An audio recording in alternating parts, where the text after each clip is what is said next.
Hi, my name is Katharine Hayhoe.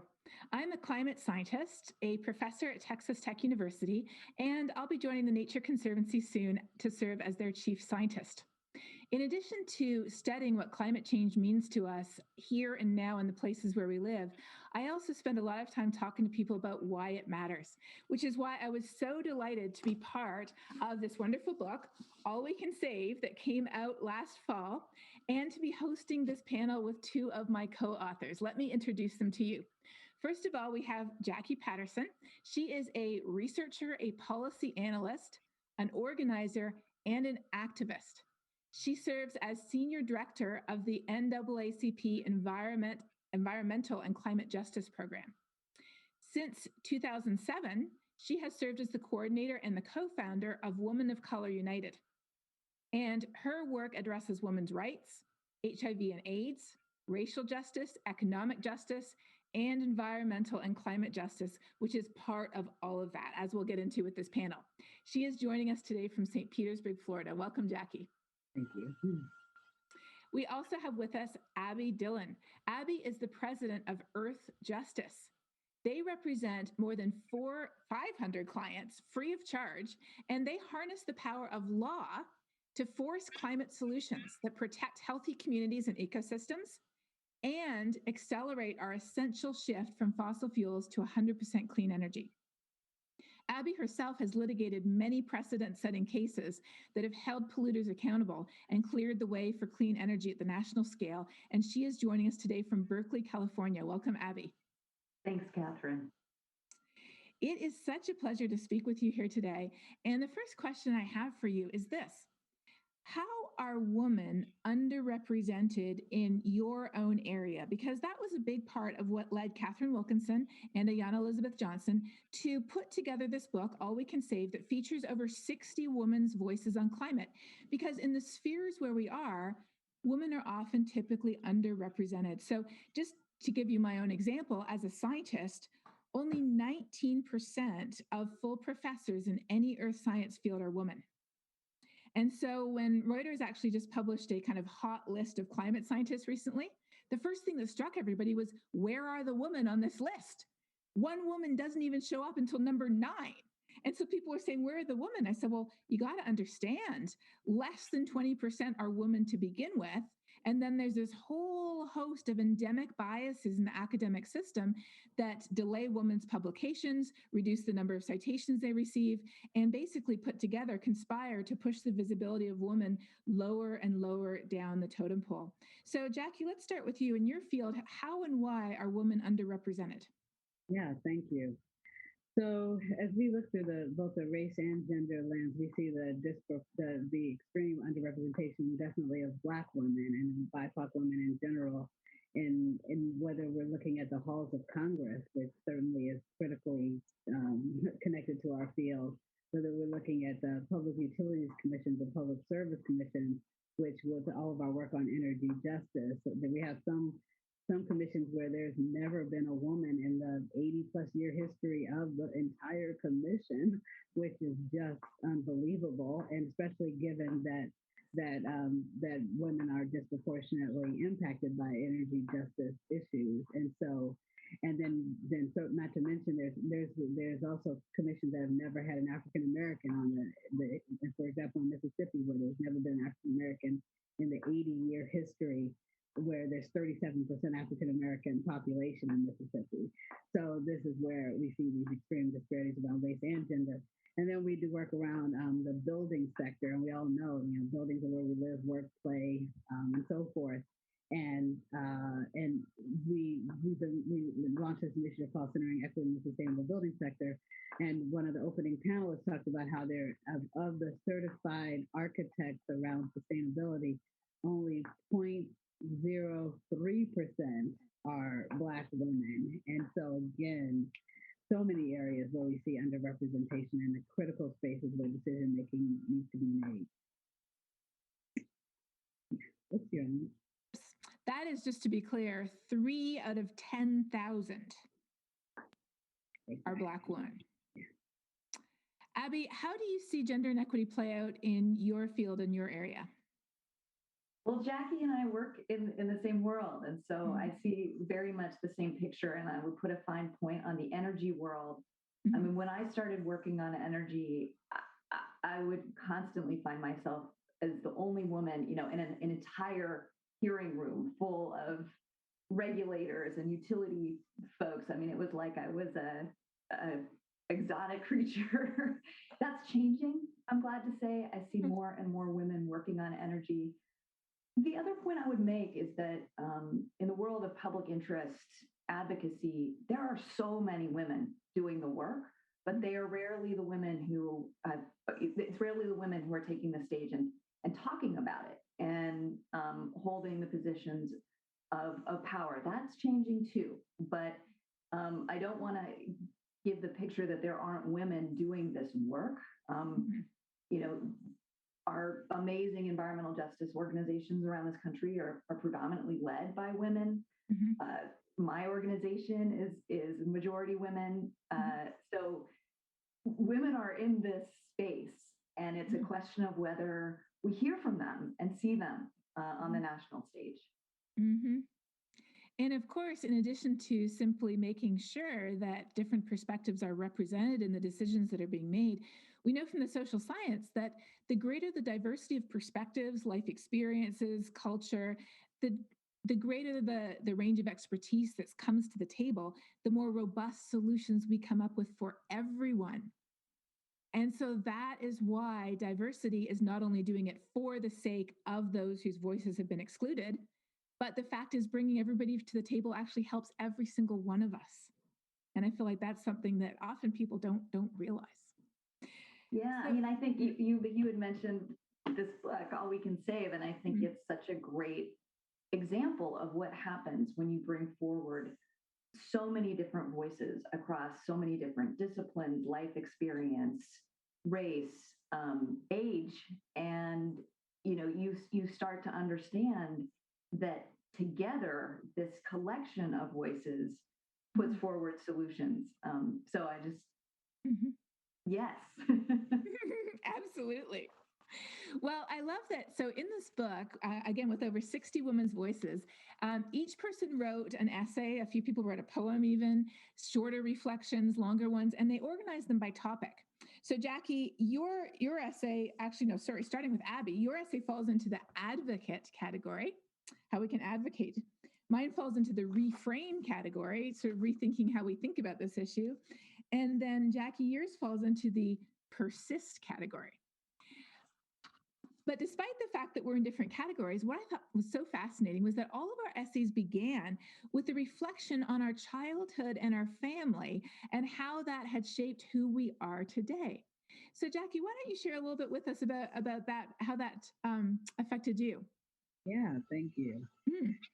Yeah, so I think I reflected in the essay about one of my earliest memories was when I was about 4 years old, and we were in Jamaica, where my dad is from, and I think I remember it. Plus, we have kind of a famous picture of it where we were dancing by the beach, and we were, and people were in the image. My mom had taken the picture, but there were people who were taking pictures of us dancing. It was me and my brother and I, and so I thought back when I look back on that picture, which kind of through my childhood and growing up, kind of was a picture of innocence, just us dancing on the beach. And then now, as an adult looking back, I see these white people taking pictures of us, thinking that we're Jamaican, and although my dad was Jamaican, but and that they had the right to take a picture of us as part of their kind of vacation mementos of taking pictures of, and so it kind of took on a whole different vibe, than just kind of the innocence of people taking, especially as we see the objectification and the impacts of the objectification of Black people in this country. And so And so as I kind of trace back through all of the memories of my childhood, going over, knowing that we couldn't go to a certain part of there was a line that we couldn't cross from my neighborhood into the next neighborhood, which is a white neighborhood, because of the concerns that we wouldn't survive that crossing, of my mom, of being always afraid that my brother was a runner, always being afraid of my brother being a runner, because thinking that he was going to be running like Ahmaud Arbery, and someone was going to assume he's up to no good, and he would meet. Oh, I think we lost Jacqui there for just a minute. No. Yes. While we wait for her to rejoin us, Abby, in your essay, you talk about your mother, and she just sounds like a really inspiring figure. Tell us a little bit more about how she sort of shaped your current career today. Oh, good. Jacqui's back. Oh, Jacqui, are you back? We just lost you the last few minutes. Jeez, okay. Wow, minutes? Yeah, you were talking about your brother. We got that part. Okay, good. So seconds. All right, you have me worried. Minutes, because there was a wrinkle in time. Anyway, I was just saying that with my brother, with my brother, my parents being constantly concerned, particularly my mom, about his well-being, and kind of tracing that back to all the way till today. Those times being formative in terms of recognizing the things that other people can take for granted, running, going to, not having these race-based boundaries of how far you can ride your bike, not feeling like you can just be a child and be free without being objectified by someone. So today, all those memories, all those lessons fold into the type of work that I do around social justice, around belonging, around having equal access and equal. And not just equal access, but that we all have a society that affirms that recognizes our interconnection and in the interconnectedness of our well-being as people. So. That's a great way to put it. Thank you. So Abby, you're going to tell us about your mom, who you write about in your essays, a really inspiring figure. Well, speaking of underrepresentation of women, she was a trial lawyer, and there are so few to this day women trial lawyers. And she was a person who was very interested in people, their well-being, women, kids especially. And I think she always saw the law as a tool to deliver justice, and she was really good at it. And I think she carried that sense of problem solving and personal agency, that one person could change the circumstances, and deliver, at least in one person's life, justice. It was something that she carried through all of her work. And, she really imbued me and my sisters with that feeling of power, of personal power. And to the extent it surprised me when I was first practicing law and would encounter sexism. I was sort of like, what is going on? So I, was just very privileged in all kinds of ways, but particularly in having a mom that gave me that mindset. Yep. Well, that's so fascinating, because that mirrors some of my own experience. So my grandma had a degree in science education, and she actually named my father after a pioneering female astronomer who she worked for as a research assistant as an undergraduate student. And we're talking about, she would have been doing this back in the 1920s. 1930s. And so she never worked outside the home, but she had 8 children, most of them girls. My dad was and his brother were the only exception. Then my dad went and had 3 girls. He used to joke the only other male in the house was the cat. and so I just grew up with my dad being a science teacher himself, and my grandma, loving science and being a science educator. I grew up with the idea that science is the coolest thing that anybody could do, and why wouldn't you? And I still remember too, I think it was grade 11 physics was the first time when one of my friends was asking me what class I was taking, and I said, I'm taking physics. And she's like, physics? Girls don't take that. I was like, what? It was just such a foreign concept. Well, so that relates directly to my next question. I'm often asked by students or by younger people who are looking to make a difference and really pitch in and help with climate change and with other issues that we know are wrong with the world and we want to fix. They say, "What should I study?" And my answer is often study whatever you're good at because we need everyone. I work with people who have degrees in advertising and public relations, people who have degrees in English and philosophy and psychology, people who have degrees in economics and political science, as well as, of course, biology, ecology, natural resources, law, medicine, business. So I would love to just hear a little bit more about what did your educational path look like? What are your degrees in, and how are you applying the skills that you learned during the educational process? How are you applying them today? Abby, do you want to start? Sure. Well, I went to law school in a failure of imagination. I just didn't know what to do with myself, and I was an English major, and there were only so many things that I could do with that foundation. And I got to law school, and I thought, what have I done? What have I done? And I had the good fortune to take some environmental law classes or classes that got me into the world. And I came to Earthjustice for a summer clerkship, and I got hooked on this idea that you could be a really small group of people that makes really big consequential changes. And over time, I've come to understand how broken the law is in many ways. Mm-hmm. But litigation can be so powerful. And it turns out that my English degree and in my 20s, I dabbled in classical theater. Like, our biggest challenges around climate are communicating, and as you say, Katharine, like talking about this and talking about it in a way that is about the truth, about how it really impacts our lives. It's not about greenhouse gas emissions and percentages and markets. It's about our lives being really transformed. And so, it turns out caring about writing and reading and the human condition and having some grounding in the law has been helpful to me in this. That's so interesting. And Jacqui, I didn't even know what your undergraduate degree was in until I just asked you. And I was surprised, but in a way, I think it's really fits. So tell us about you. Yeah, sure. Yeah. So my undergraduate degree was in special education, and I really, I had been like a Sunday school teacher, a vacation Bible school teacher, and so I really loved teaching, and so it wasn't necessarily that I thought I was particularly great at it as much as I loved it, and I thought it was important to do, and I also specifically wanted to work with kids with special needs at the time. Actually, having watched a commercial on TV where they said that there was a shortage, and I thought, well, this is what I want to do, and so doing that really.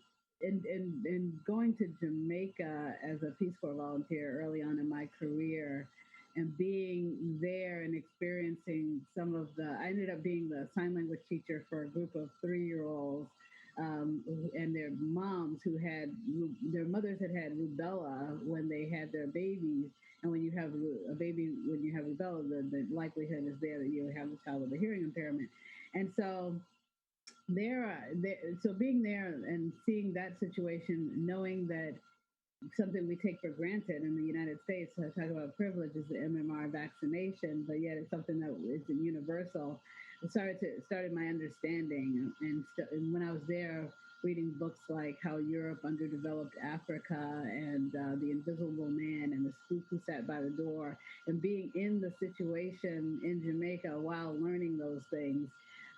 As well as watching a film called Life and Debt that talked about structural investment programs and the relationship between World Bank and IMF and the development of the country, as well as the industrialized nations and how they are responsible for so much of the kind of ways that countries aren't allowed to develop freely. And so really being in the situation and kind of having that political education and being able to observe it firsthand and became the trajectory of my life. Like going from that to doing studying public health and social work around community organizing, and then working still in kind of that service sector as it relates to working on HIV and AIDS and across the world.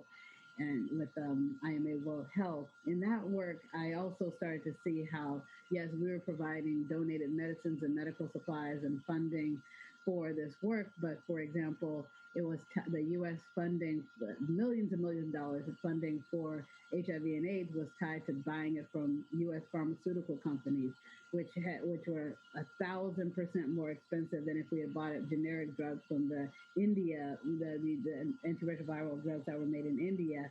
While I'm in Zimbabwe, where they're burying people 12 feet under and 6 feet under because they didn't have enough space in the cemetery to bury all the people who were dying of HIV and AIDS.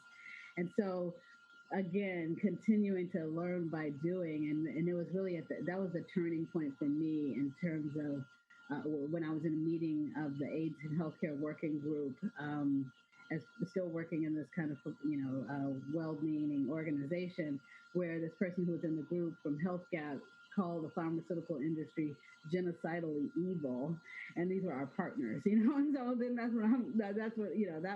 was really when I started to kind of realize that, yes, I can kind of continue with this awareness, but continue to just do the social service work. The social service work is critical, but I wanted to be on the transformational side of the equation. And that's what kind of led me on this path. And as you say, environmental climate justice is intersectional with everything. So gender justice then became intersectional with climate justice and racial justice. And here I am. I'm sorry, that was just a fast forward. But you're on mute again. Katharine, you're on mute. Can you hear me? Am I frozen? I did it to myself again. I was okay, good with the sound. We are going to go ahead and take some of your questions. So if you have questions, go ahead and put them in the chat.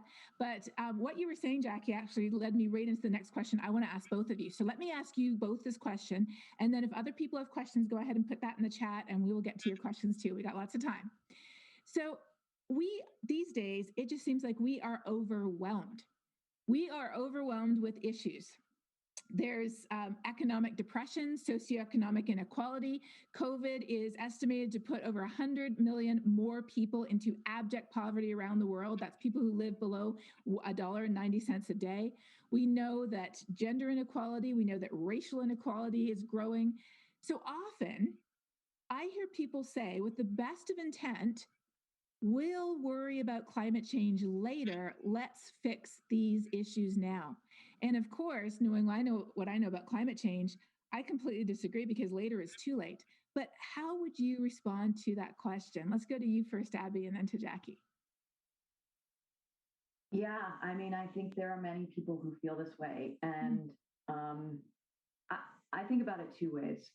First, I can't improve on your answer, which is later is too late. And climate change isn't just amplifying inequality and oppression around the world, including in the US, but it is now driving it. And at the root of climate are our biggest problems as a society.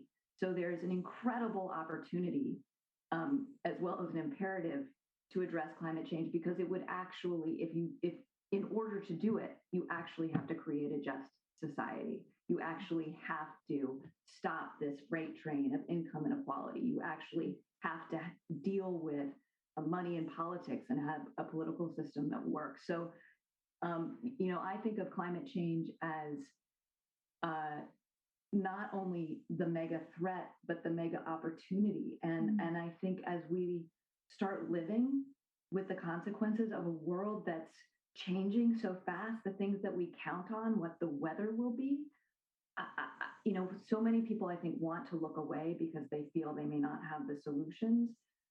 But if we recognize that together we do have the solutions, we have this incredible opportunity to make our world different. It does not have to be this way. We don't, all of the experiences, and I want to lift up Jacqui's essay for everyone. It is incredible. Intersectionality is such a trendy word. It is the reality of our world's problems, and no one puts them into a real life perspective better than Jacqui does. But until we can really grapple with what these problems are, rather than dismissing them as the way of the world, we're going to be consigned to a really disastrous future But I think there is a consciousness emerging different than any in my lifetime that has openness to actually getting at these root causes, not just accepting this kind of poverty, not just accepting these tragic disparities in our own country and across the world. So, absolutely. And I love that you pointed out. So there's often, intersectionality is sort of a buzzword and people see it tossed around. They don't often stop to think about what it means, but it means something that we all instinctively understand and we all instinctively see happening. And when you can make it so personal, like you do, Jacqui, everybody's like, oh, okay, I get it. So you tell us, you literally work at the intersection of every single one of these issues. So if somebody says to you, and this has probably already happened to you, we'll worry about climate change later, what do you say to them? Yeah, so it's funny. One is that more often than not, I get people coming to us as the NAACP saying, oh, all that stuff that you're working on is well and good, but if we don't have a planet, then, so that's the question that I'm often having to deal with. In fact, one person who came to me about Black Lives Matter, even though I'm not representing Black Lives Matter in any way, but she came to me and said, how do we get these Black Lives Matter folks to deal more with climate? Because, if we don't save the planet, then they won't have a planet to be brutalized on in the first place. Like literally, she says this to me.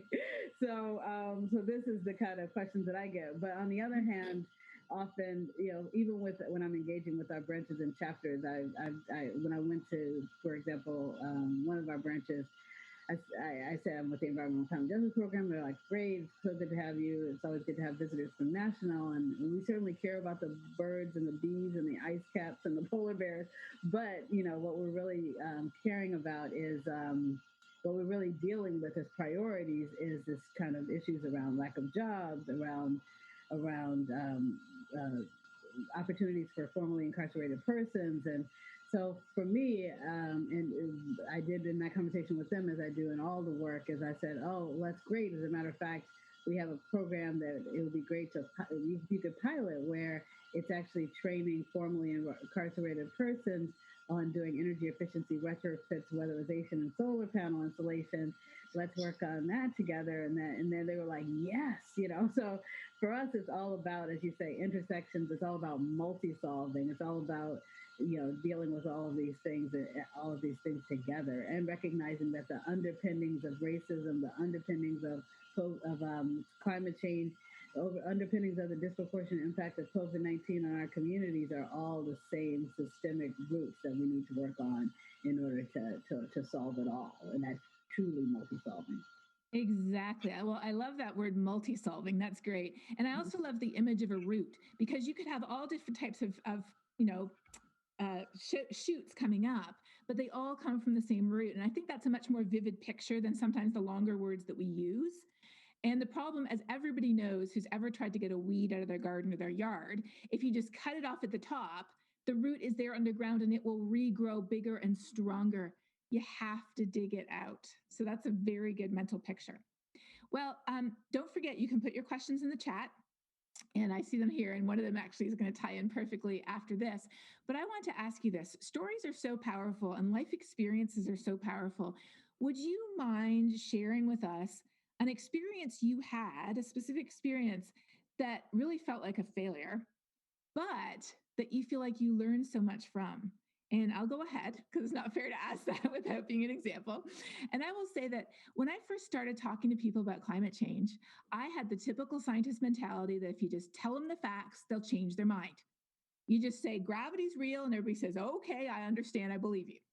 Well, I learned through not just one conversation, but many conversations, at least in the hundreds, if not more, that when someone is absolutely convinced that climate change does not pose a risk to them personally, but the solutions do, then all the scientific facts in the world are not going to convince them.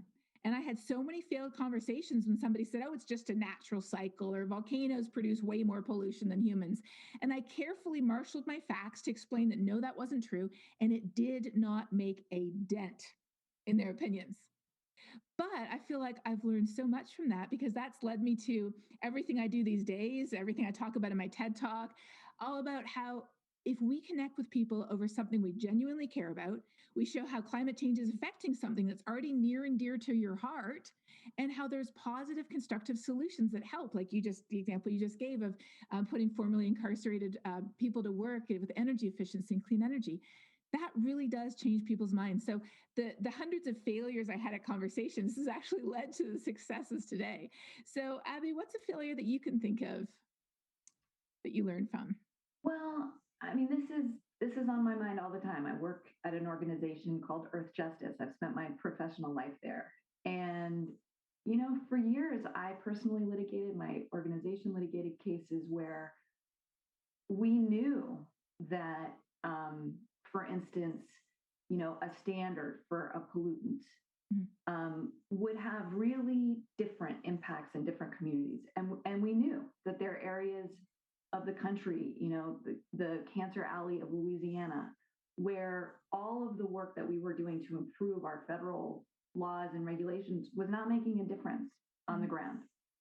And, I can remember myself making statements to a court about the environmental justice implications of what we were doing, but not representing any of the people that I was purporting to speak for. And I look back on some of those cases and we won most of them, but we lost the opportunity to make the most profound change because we weren't in touch with the community that would know best how the law could be shaped to deliver solutions on the ground. And so, it's painful to look back on, I think, significant failures that I personally feel responsible for. But there's always time to change.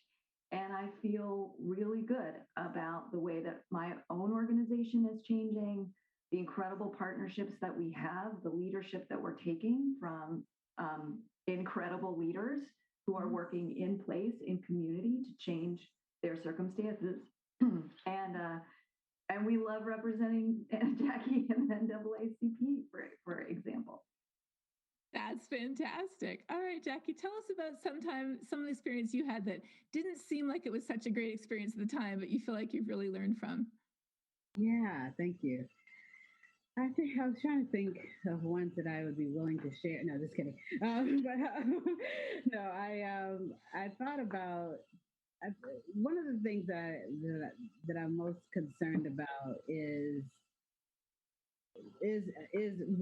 making sure that we are kind of speaking. So whenever I'm able to have a one-on-one conversation with one of our units, or just like that example for the unit with the formerly incarcerated persons, I can always kind of meet people where they are, and we can really find common ground and move forward. But we have 2,200 branches and chapters across the country. So how do we even begin to have this conversation at scale? And so one failure I remember is when we did a session of training on sea level rise. We had done all of the outreach and so forth, and tried to get the messaging right. And we had, it was a team of folks with different organizations. We were with Climate Central, NOAA, FEMA, all these different groups. We all got together, and it was on the eastern shore of Maryland. And I think we had 2 people in total who came to the training. And that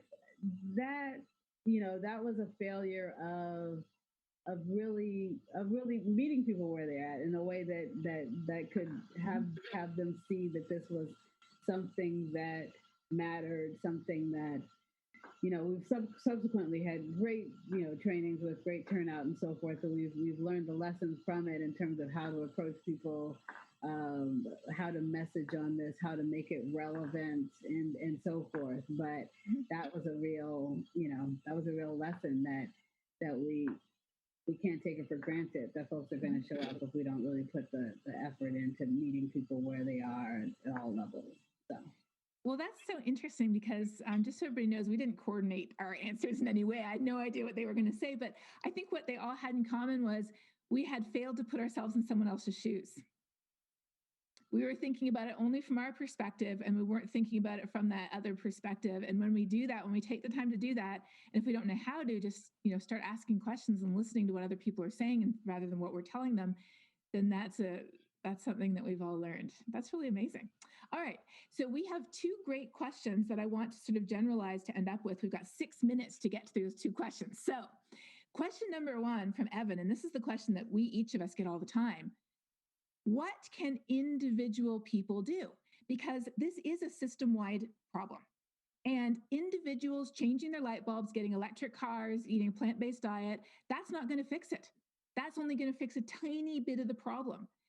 But a system is made up of individuals. So what is the most effective way an individual can engage? Jacqui. Thank you. So one thing I'll point folks to is if you Google, and I'll put it in the chat, 20 things you can do to advance a sustainable planet, NAACP. We wrote that for Earth Day 2015. And it really kind of includes everything from writing, doing a post on social media, starting a conversation at dinner. Like each of these things matter to suggestion that the Parent Teachers Association have a show a film a film clip during their next meeting, or having a brown bag lunch at your workplace, or just starting the conversations in different places to and then it is progressive as well. It goes up to everything from passing a local ordinance, starting a community garden, starting a community microgrid, running for office. So it kind of takes a progressive way, but like basically anything, we need everybody, and anything that anyone can do is more than what was done the day before. So that is a great way to put that. I love that. Yeah. Abby, what would you say? How can an individual make a difference? Talk about climate change all the time. We can't solve a problem that we refuse to talk about. Make climate change a voting issue. We had the first presidential administration in our history that centered climate as a campaign issue, and is making it a first order priority that has to continue. Recognize that climate solutions happen locally, that they scale up to the international level, but we neglect local government, and you have so much power as a constituent in your city to make the decisions about where your power comes from, for example. And believe in your ability to make change. Climate, as we've said, touches every single thing, whether you're in insurance or public health or education, whatever it is. Climate is touching you, and by recognizing it, you will demonstrate leadership, and that will ripple out in your community. Absolutely. And of course, my own TED Talk is called "The Most Important Thing You Can Do About Climate Change is Talk About It," using our voice to advocate for change. So let me close with this one question, and it is this: what can we do for our kids? Because when we look to the future, children will inherit this planet. And we can't wait for them to fix it for us. They would if they could. Believe me, the kids are amazing. But Diane actually asked, what are some ways we can foster a sense of freedom in our kids? And I would add to that from the questions I get, how can we foster a sense of hope and agency in our kids? Because kids truly can make a difference. And that's actually part of what led me to help found Science Moms organization, to help empower moms to have conversations with kids. But if you could say, what can we do with kids? Jacqui, just give us a very brief thought, and then Abby. Sure. First off, I'll also point out another resource. If you Google NAACP Youth in College Toolkit on Environmental and Climate Justice, it has a lot of things that we can do with kids. We also have a teaching environmental and climate justice in the classroom that also teaches kids. And I would just point out all the youth organizing work that's happening, from Uprose in Brooklyn to the Toxic Soil Busters in Massachusetts, to the Sunrise Movement, of course, and others. There are so many awesome youth that are already doing it. And I would also point out the Juliana versus the United States, Our Children's Trust, and the fact that this whole group of 21 youth children are suing the U.S. government. Absolutely. Unfortunately, I think we just lost Jacqui there again. Abby, what would you say? to kids? In 30 seconds or less. I think it's the same thing. Kids are so smart. They know what's going on, being real, talking about it, and also talking about what we can do about it. I think one of the best moments of my life as a mom, I have an 8-year-old, was seeing this Thanksgiving, what are you thankful for? And he wrote Earthjustice and had a picture of a stick figure in front of a computer. My mom is working to save the planet. And I think that modeling, we can, no matter what you do, we can model that for our kids. Oh, that is a great note to end on. Thank you so much for joining me. Thank you, everyone, for being here. If you need some daily inspiration, do not forget to check out All We Can Save.